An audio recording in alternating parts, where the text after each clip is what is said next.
Hey everyone! I thought I'd finally get around to sharing my 5 biggest rules for writing. You guys can decide for yourselves whether it's something you want to apply. Because like I mentioned in my previous video, really not every rule ever applies to every writer. My first rule would be, in rough draft, there are no rules. When I'm rough drafting, I just want to bleed my words onto the page. So I'm not trying to think about whether or not something is going to be nice or something is going to be acceptable. Whatever I feel needs to happen happens, and I just do it instinctively. The nice thing about that then is that I can just explore. Rough drafting then is just something I do for myself without really any regard even for what anyone would want to read later. But then that brings me to rule number 2. Always rewrite. Because I go really crazy when I'm rough drafting, the results can be... okay, no, really they're bad. Really bad. But I knew that from the start, so it's okay. But what that means is I have to actually read my book again later. You are going to find a million things that literally don't work in your story, but amongst all that, there are maybe 100 things that actually do work that I would never have come up with if I was concerned about the quality of what I was producing. So what I do then is I read through the work and then I basically rebuild the story from scratch, but using those 100 things as the foundation on which I'm going to put all the polish later.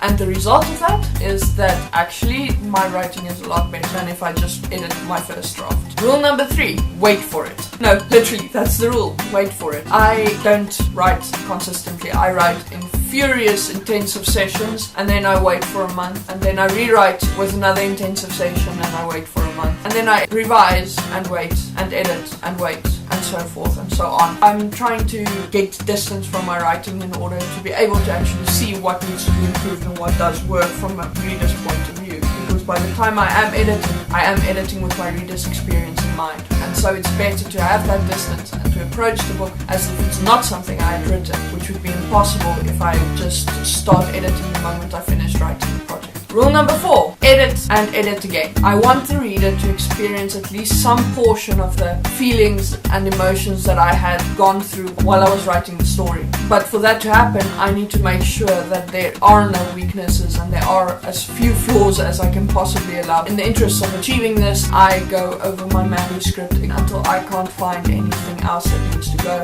And then I bring in outside help to see if there isn't maybe something that I actually missed. This repeated gradual improvement of the quality of the work through editing is to me the difference between a book that makes readers go to readers going, oh, I love this, when is the sequel coming? At the same time, there needs to be a balance, and that is why my rule number 5 is, at some point you need to stop. This is actually something that's really difficult to me, as I am actually deeply perfectionistic about my work. I would edit even past the point where I should have stopped. There's always going to be something that I think could be better. There's always going to be something that I think could do a bit of tweaking to make something just that little bit improved. And actually, there's a point in your editing where you have this ultimate level of satisfaction with the quality of your work. And when you reach that point, any further amount of tweaking isn't really improving. It's just tweaking. It's not actually making the book better. I'm trying to stop at that point where I'm going,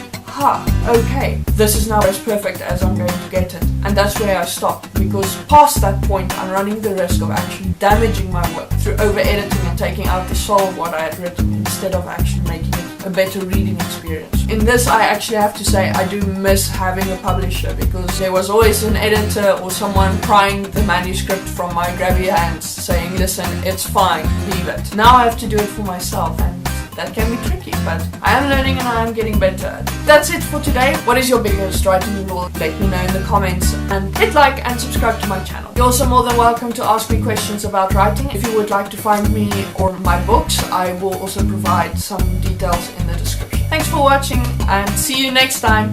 Bye bye!